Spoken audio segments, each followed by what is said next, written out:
Sorry, there is a slight change. As a journalist in me, I'm also looking for new opportunities to make it a news. Finding Montek, Ahluwalia, and Mr. Thiagarajan together is a dream for a journalist, because both of them are economists. Both of them been in America for studies. And he has handled finance for almost 10 years during Montek Singh government, and in Delhi during M.K. Stalin. Both think alike in terms of economics. I don't know, in terms of politics they do together, I don't know. His politics and his politics may be different. So I decided, okay, may I request both of them to make economics simple for us, finance simple for us, because he has run the government for 10 years as Planning Commission Deputy Chairman. And I know him for, his wife was my classmate. She was the topper of the batch in 1967 in Delhi School of Economics, and I was on the bottom of the batch. And so we know each other very well since then. Thiagarajan is the finance minister. It's an interesting thing because I'm looking at his dress again. As a journalist again, I look at minute detail. I've been covering DMK politics from, I think, 77, 78. And Mr. Karunanidhi was I was talking to him. He used to write about me in the magazine. Whenever I used to write in India Today, he would criticize me, then meet me all the time. So I know the generation here, and first time I met a cabinet minister who has come in a trouser here in this session, because normally they come in lungis and whatnot and speak the local language. That reflects that there is some kind of a dress doesn't matter, the mind matters. That is how you dress, that is a different thing. I don't want to introduce him because he's a second time MLA, and he has been to America. He has been a banker. He was leading the finance team in Lehman Brothers. So he knows finance better than anybody else in this government, I think. Therefore, he has been chosen by Mr. Stalin to lead the finance department. And he was in the finance department, but he was everything there, because Planning Commission during Montek Singh time, Montek was the mind. Montek Singh ji, of course, he was my teacher, so he was one of the reformists India ever had. And we used to call at that time the Singh Darbar of Narasimha Rao government. There were Dr. Montek Singh as finance minister, Montek Singh Ahluwalia there, and one Mr. N.K. Singh, who was the revenue secretary at that time. After he became revenue secretary later on, they used to run the economic ministry at that point in time. So we are discussing the subject here, but I would change the subject between both of them. First, I must congratulate him for advising the Chief Minister to constitute the Economic Advisory Council, in which you have got people from all over the country and even globally. I think that will lead to some kind of a mutual consultation with stakeholders, which Tamil Nadu connecting with the rest of the country in terms of economics at least. Economic Council is one of the indications. You may not connect politically, but economically you have become part of the global system there. So I must congratulate you for that, for having the council. But there are other issues also in which the economics of Tamil Nadu seems to be little out of the national system. I won't call negative. I would say it is out of the, not in sync with the national system. For example, subsidies on agriculture, on electricity, you are having 12,000 crore rupees of extra expenditure they are having. So investment in this city, is in this state, basically, is not in communicate with other indicators which you have got. You are on the best state in many parameters. But I will leave it to Montek to set the tone for how to integrate Tamil Nadu economics with the national economics, where you find both of them disintegrating each other. Yeah. I don't think it's a question of integrating. Actually, Tamil Nadu economics should lead the national economics. You know, when I was in the Planning Commission, I always felt that the most difficult task, and I don't think I did a good job of it, is how do you deal with states which are with the range of variation that we have.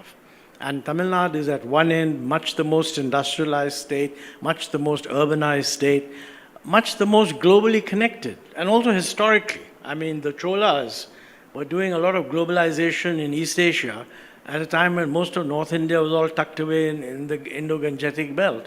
So frankly, I think, and on the other hand, you have states which have 1/5 the per capita GDP of Tamil Nadu. I mean, there are other states that are closer to Tamil Nadu. So actually, when you say, I think that the more industrialized states in India will actually give the lead for the country as a whole.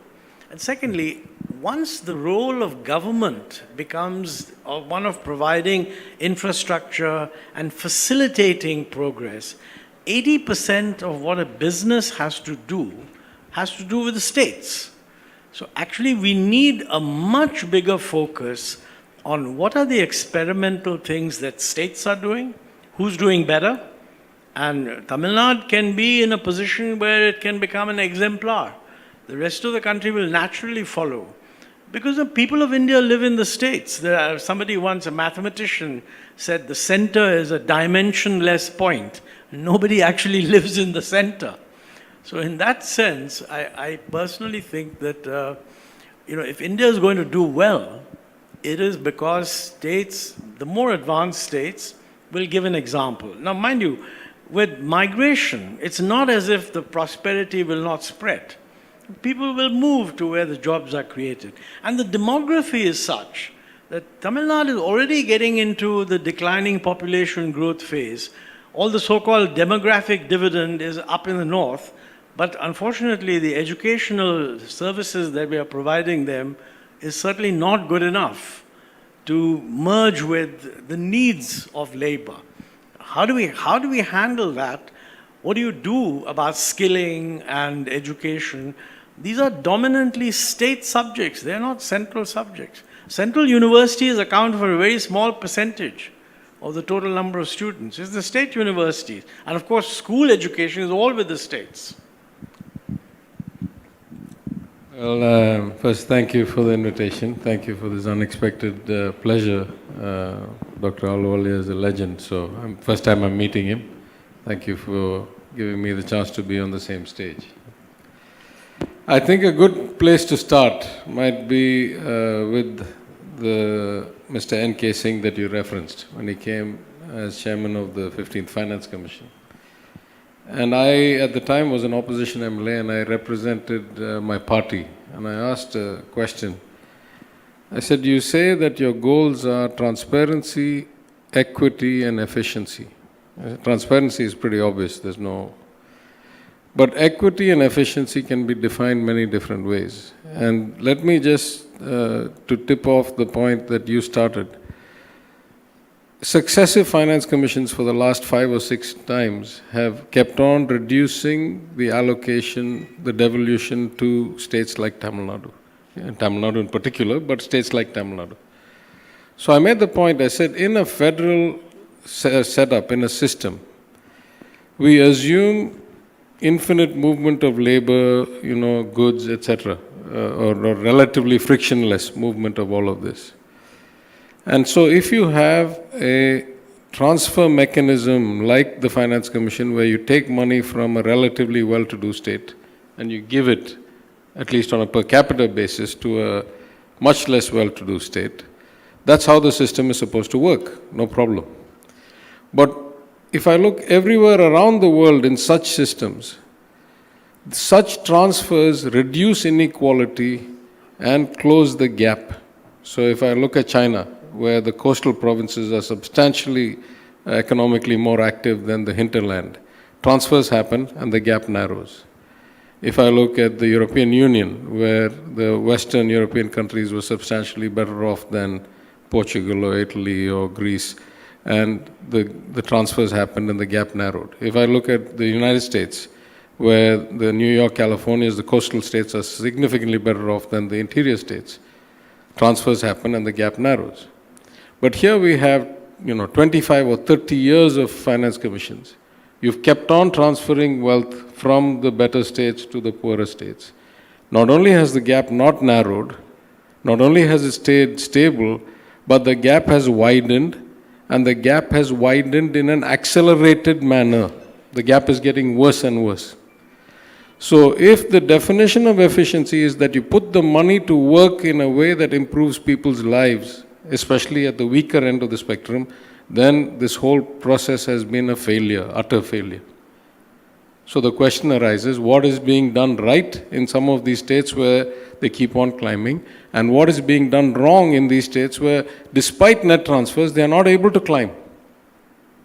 And so I said, many of these variables that you use to do the allocation, the gap and the population and the green cover and this and that, those are not means to an end. If the end is economic development, then you're not using interim measures that really make a difference. I would suggest the extent to which women are empowered, the percentage of girls that are in school, the extent of equality in employment opportunity, all these drive down fertility rates, they drive up social kind of inclusion, they drive up growth, they drive up harmonious societies.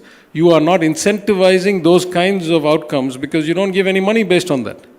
So you need to fundamentally rethink. So I agree that the states are getting more and more disparate. They were designed disparate to start with because you divided them on language.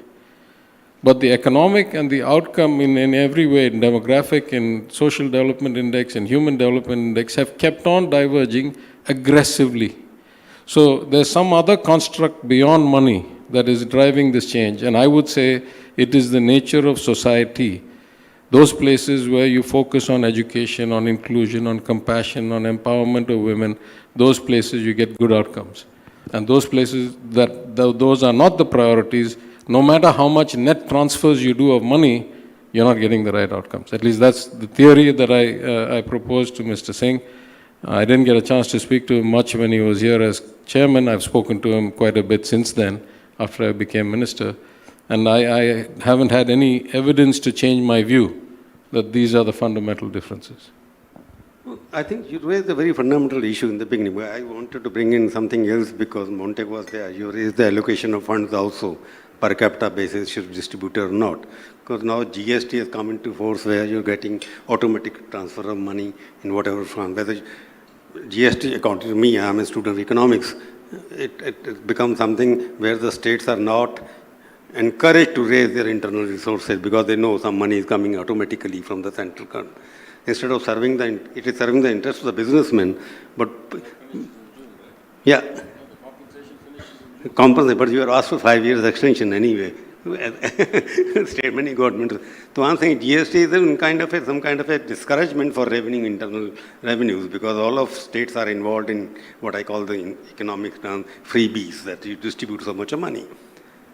Issue arises here that since we are in Tamil Nadu, politically you may not be connected to the center, but though you have been part of various governments, but the government fell not because of any economic disparities or disagreement, they fell on political issues. But is there a formula? You raised the question of inequalities rising. From 91, he is one of the masters of economic reforms. It was meant to encourage the wealth of the country. Wealth has definitely increased manifold. The wealth creation or valuation of the market was any concern. It has done its job very successfully. But what is destroyed is that you have pointed out, inequalities of income. Even during the last 5 years, if you look at the figures, top 3% have got about 67% of the wealth creation, new. So what is fundamentally wrong in the system? Ahluwalia Sahab, you started the system. Did you anticipate that what you started, it is some kind of a genie, which is creating social disparities, economic disparities, and people are depending more and more in giving freebies, 6,000 rupees to the farmer, free this, free that, free that. So you are led to a situation where productivity or actual growth is not a criteria. Economic growth is only meant for the economic stock markets. Richer are becoming rich and poorer are becoming poorer.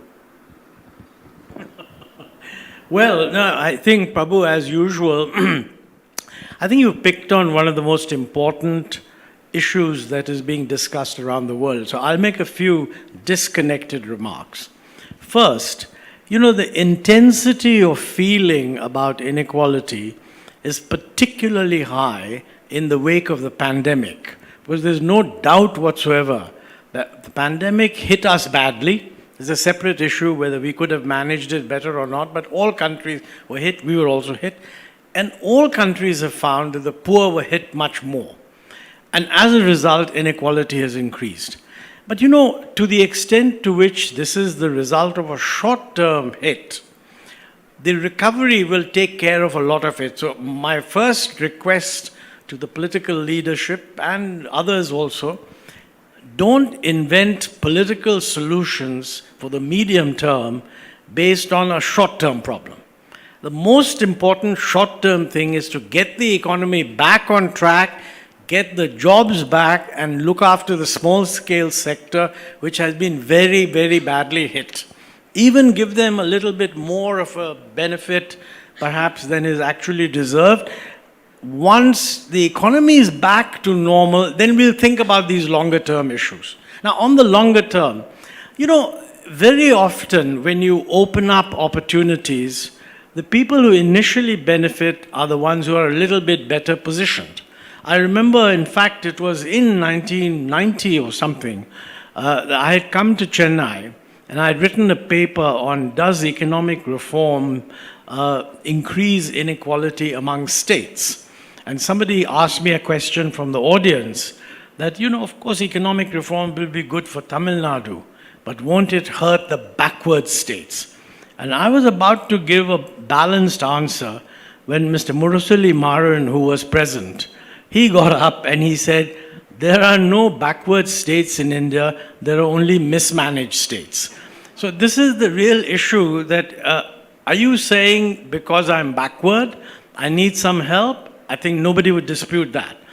But the implications of what Finance Minister said earlier, that you cannot continually cover this if you're mismanaging the resources you've got. And that question also needs to be addressed. Frankly, there's no easy way of solving that problem. But you know, the most important thing is that in a federal system, it's logical for a state to constantly say to the central government, you're not being fair to the states. And by the way, I mean, you know, it's a zero-sum game. I mean, whatever the central government does for the states, it takes money away from it. But that's fair enough. I think the important question is that within states, many states, both at the richer end and at the lower end, have a lot of things that they can do. Now, for example, if I were thinking of an incentivization scheme, like the most important thing would be property tax reform. Now, you know, India's property tax as a percent of GDP or something is about 1/10 of what it should be. I mean, that's the order of magnitude. Now, everybody believes we are going to become urban. Everybody says we must have urban services, but nobody's prepared to pay property tax.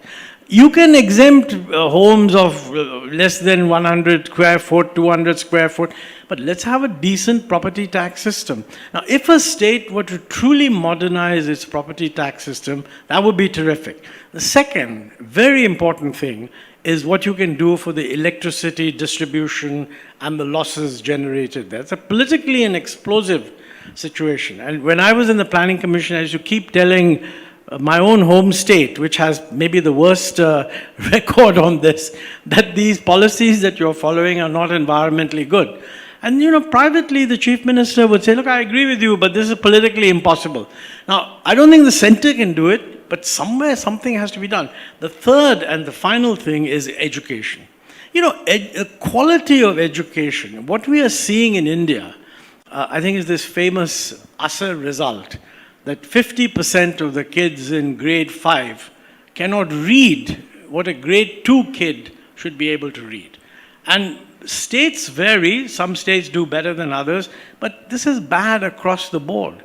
I think, by the way, we should look at how states are improving, each state, and define a metric so that we can tell, yes, this state has really made progress. And this is all in the realm of the state governments, it's not in the realm of the center. Thank you. Montek, bringing back focus to the education. That is what I ask him, because what is happening, you look at the budget allocation to education, all of the states, from center to the states. I don't know whether states are copying the center or center is copying the states. I don't know it. But the budget remains below 2%, 3% in all the states. And quality of education, of course, is bad. But quality of higher education is improving in India, but is becoming costlier and costlier. So do I conclude that we are heading for an elitist education system where we are willing to spend 500 crore rupees for a IIT, but not 500 crore rupees extra for 500 schools. Is that good financing? No, I think clearly that's not, right? And I think it was this very event last year where I was on a panel where we had this discussion. And I said, if these institutions are funded by private money, the market will regulate it. But if they're funded by state money, then of course we have to ask the question, what is the price we pay for a niche kind of excellence group at the cost of others maybe? But I want to go back to a couple of the points you raised earlier. First, I must give a disclaimer. I'm an engineer, operations research, psychology, finance. I'm not an economist, so nobody should get the wrong idea.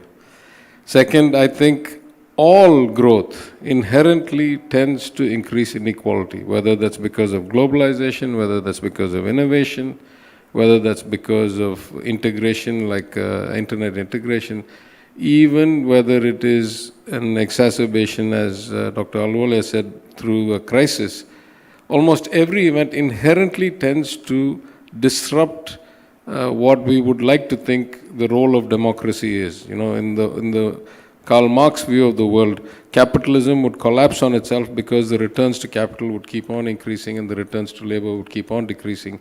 And at some point, the workers of the world would just unite, rebel, there'd be blood on the streets revolution, and then common property would be the only way forward. I mean, very simply put. The antidote to that was democracy, that we were going to have one man, one vote, rather than rich man has greater control, etc. And then you had to stand for election every so often, and therefore you had to keep the masses appeased, and you had to keep them integrated, and you had to keep them still with hope in the system. So that's what democracy is supposed to do. Unfortunately, the failings of democracy are becoming more and more evident, just like the failings of the market are becoming more and more evident, just like monopolists and cartels and oligopolists can corner the markets. Once you have enough money and enough kind of access, you can actually control democracy, it seems, in many parts of the world. So that leads to this problem of increasing inequality. But definitely, at least statistically, it's very clear that after the reforms, the relative performance of states, the gap started accelerating because there is greater activity to partake in. The reforms opened up the system. They created opportunity. Clearly, those that were capable of seizing the opportunity, like Tamil Nadu, which had a very strong education base going back to the 1920s, compulsory education in the Justice Party government of 1920s, plus coastline, plus access, plus language, the Anna policy of two language, so almost everybody was somewhat literate in English, and therefore that was global value. So the reforms certainly helped accelerate. But I go back to the point, I think it's not about backward states. I agree completely with my former leader, the late Mr. Maran, that it's about mismanaged states. Everybody has human potential equally. It's the kind of values that the government focuses on, the philosophy, the approach, and whether it is an inclusive and universal approach, and that really makes the difference. And I think that is the, and it starts with education, going back to what you said. It starts with the quality of education. I'll also mention in passing this notion that freebies are the answer to every problem or that they are the root of every problem. Both are misguided. For example, Tamil Nadu has one of the highest per capita incomes, has one of the highest gross enrollment ratios in education, also has one of the highest subsidies. I won't call them freebies because it's a meaningless term, but something given at low cost or no cost. We give maternity kits to all women. We give free cycles to girls going to school. We give laptops to students going to college. We give free uniforms. These are things that we give free food. We have been doing it since 1920.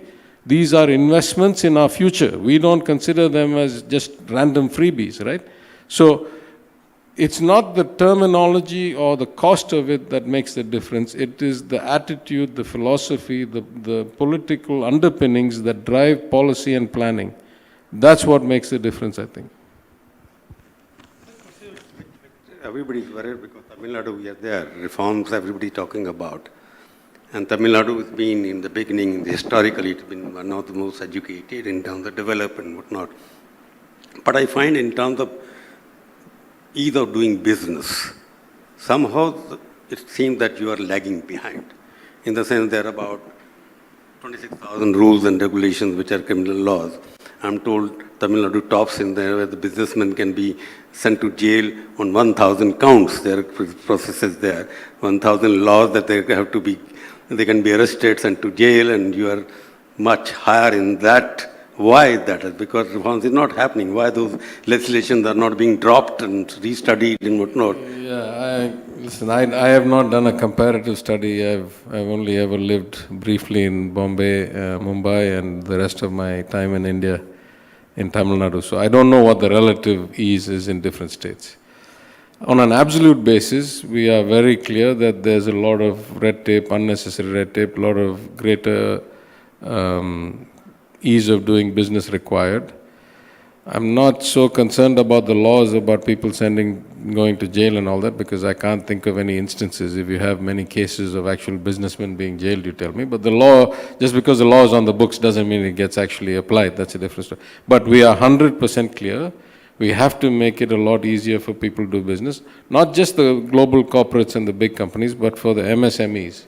So we have a task force that has been set up just for that after we came to power. You are making it a 1 trillion economy as the chief response. Yeah, you can't have a criminal law then 1 trillion economy. I completely agree. So again, it's not just because we're going to 1 trillion. We have a philosophy that the government should not be onerous, should not be red tapeist, that it should be easy to do business, and we are on that path.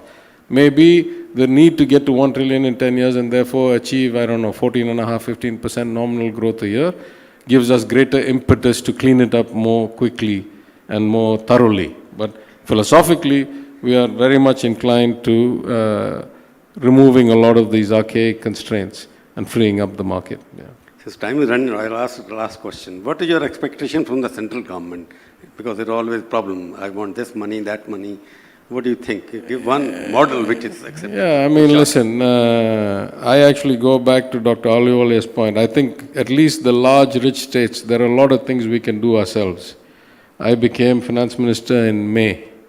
I didn't go to Delhi for the first time till December 30th. I had no need to go and ask for anything. There were a lot of things in my control that I could do, and I'm comfortable. And in 10 days when we present the budget, you'll see that we have outperformed by any stretch of imagination, by any measure.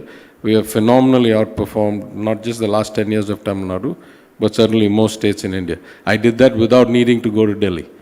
So there's not as if we are all expecting Delhi to be our savior or anything like that, right?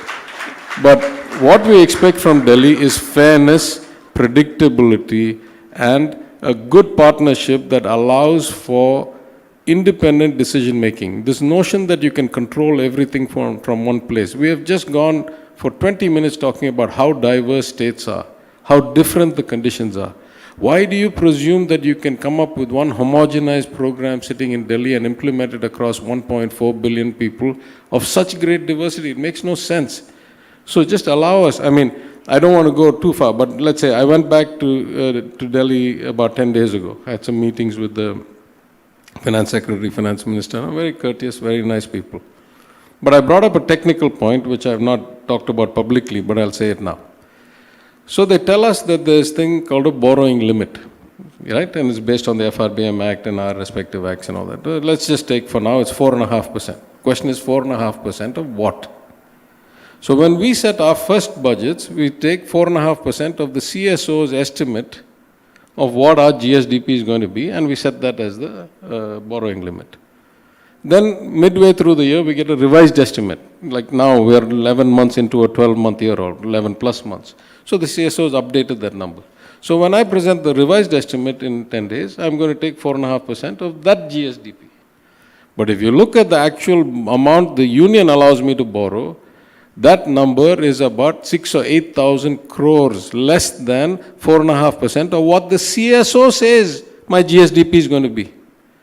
So then I ask the question, why do you artificially come up with a different number? You know what the answer is? That when you add up the states' GSDPs, they are greater than the national GSDP by about 5%. And therefore, to set the total borrowing of all states into some number that the rating agencies will like, they cut our borrowing limits down. This is crazy. That means that if Tamil Nadu is investing 7 or 6 or 8,000 crores less, all the states together, we're investing 50,000 crores less in capital investment this year because of this artificial construct. How many more jobs we could have created, how much more growth we could have achieved, and this has been going on for many years, right? So why do you put these artificial constraints on us? We are not like school children to be tutored by you how to run our lives, right? We are showing that we can do better than the Indian average in almost any statistic. Let us run our lives, we'll show you good results. If anything, let others emulate what we can teach them, and we'll learn from others who do better than us, right? There doesn't have to be one kind of universal hand, right, on this. Thank you much. I wish all the finance ministers of the states had the same clarity which you have, and Montek would have given some answer about certain things which are related to the center. Thank you very much for coming here, because we have Mr. Narendran and Srilata out there waiting on the other side. Thank you very much. Thank you, Montek, for joining us.